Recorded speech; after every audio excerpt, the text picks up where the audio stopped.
Vitajte v obci Bory, malebnej dedinke na západnom Slovensku v okrese Levice, kde sa za pokojnou atmosférou ukrýva bohatá história. Na prvý pohľad možno pôsobí nenápadne, no jej korene siahajú hlboko do minulosti a skrývajú množstvo zaujímavostí, ktoré si rozhodne zaslúžia pozornosť. Obec Bory sa radí medzi najstaršie historicky doložené sídla v tomto regióne. Prvá písomná zmienka o boroch pochádza z roku 1135. V priebehu histórie mala obec viacero názvov ako Búry, Bory, Bór, Borov, Borovce a Nemeš Bory. Jej názov pravdepodobne vznikol z názvu potoka Búr, ktorý preteká obcov, teda je odvodený od jeho koncovky. Názov potoka pochádza zo starého výrazu búr-bor, čo znamená borovicu. Názov teda odkazuje na rozsiahle borovicové a zmiešané lesy, ktoré kedysi obklopovali obec a poskytovali nielen drevnú surovinu, ale aj možnosti lovu a prirodzenú ochranu. Bory sa postupne premenili na obec s typickým malomestským rázom. Miestni obyvatelia sa zaoberali poľnohospodárstvom, chovom dobytka a oviec. Podľa doterajších výskumov bol pôvodným symbolom obce Svätý Vavrinec. Je to zreteľné z pečate z roku 1719, ktorá sa dodnes uchováva v štátnom archíve v Nitre. Po stáročia tu fungoval kameňolom a v miestnych baniach sa ťažili mäkké, modré a biele pieskovce. Práve z tohto materiálu boli postavené mnohé rodinné domy, kostol a rozsiahle hospodárske stavby, ako napríklad sípky či maštale.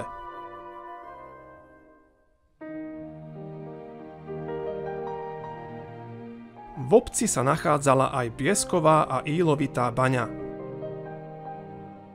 V minulosti zohrávalo v obci významnú úlohu ovocinárstvo, o čom dodnes svedčia názvy dolín ako pri Brekyniach, Liskovcová strana, Hrušková dolina či Sliváň, ako aj niekoľko zachovaných viníc.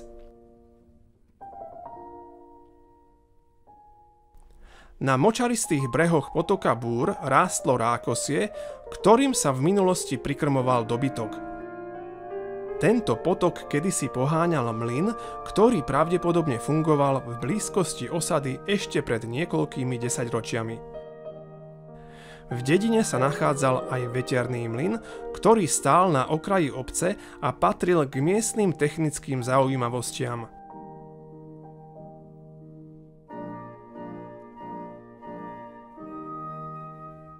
Zlaté časy však vystriedalo náročné obdobie tureckých vpádov v 16. a 17. storočí. Bory sa stali svedkom bojov medzi Osmanskou ríšou a Habsburgovcami. Obyvatelia boli často nútení utekať do hôr alebo platiť poplatky obom stranám len preto, aby prežili. V obci sa dodnes zachovali staré pivnice, v ktorých sa ľudia skrývali pred Turkami. Dedina bola niekoľkokrát vypálená a opäť vybudovaná, čo dnes pripomínajú archeologické nálezy i názvy lokalít v okolí. Významnou dominantou obce je reformovaný kostol zo 17. storočia. Vyniká svojou jednoduchou, no pôvabnou architektúrou a dodnes predstavuje dôležité duchovné i spoločenské centrum. V jeho blízkosti sa nachádza niekoľko náhrobkov a pomníkov venovaných padlým v oboch svetových vojnách, ktoré taktiež zanechali v obci svoju stopu.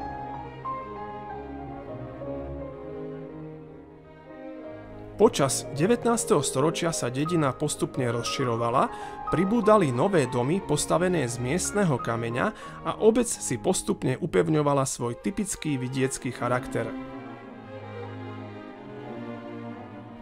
Medzi dvoma svetovými vojnami patrila obec do Československa, no počas druhej svetovej vojny zažila aj útrapy spojené s bojmi a politickými zmenami.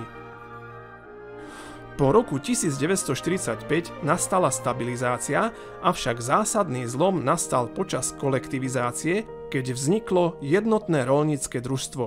To výrazne ovplyvnilo každodenný život miestnych obyvateľov.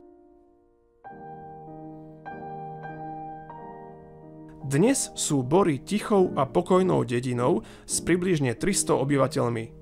Ľudové tradície sa tu stále udržiavajú, hoci mladí ľudia čoraz častejšie odchádzajú za prácou do väčších miest. Napriek tomu dedina žije, organizujú sa tu kultúrne podujatia, aktívne funguje obecný úrad, kultúrny dom, športové ihrisko a vďaka európskym fondom sa postupne obnovujú verejné priestory. Okolitá príroda ponúka krásne zákutia, vhodné na prechádzky a cykloturistiku. V posledných rokoch sa do obce prisťahovalo viacero rodín, ktoré sem pritiahla tichá atmosféra a blízkosť prírody.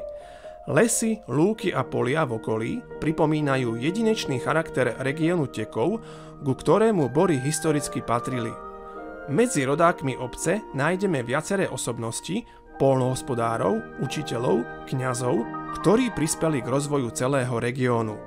V dedine sa dodnes zachovali historické studne, sedliacké domy i stará kúria. Niektoré časti obce, napríklad pôvodná ulica s roľníckymi domami, dnes pôsobia ako živé múzeum dedinského života. Možno nie sú Bory známe v celoštátnom meradle, no rozhodne majú svoje miesto v historickej mozaike Slovenska.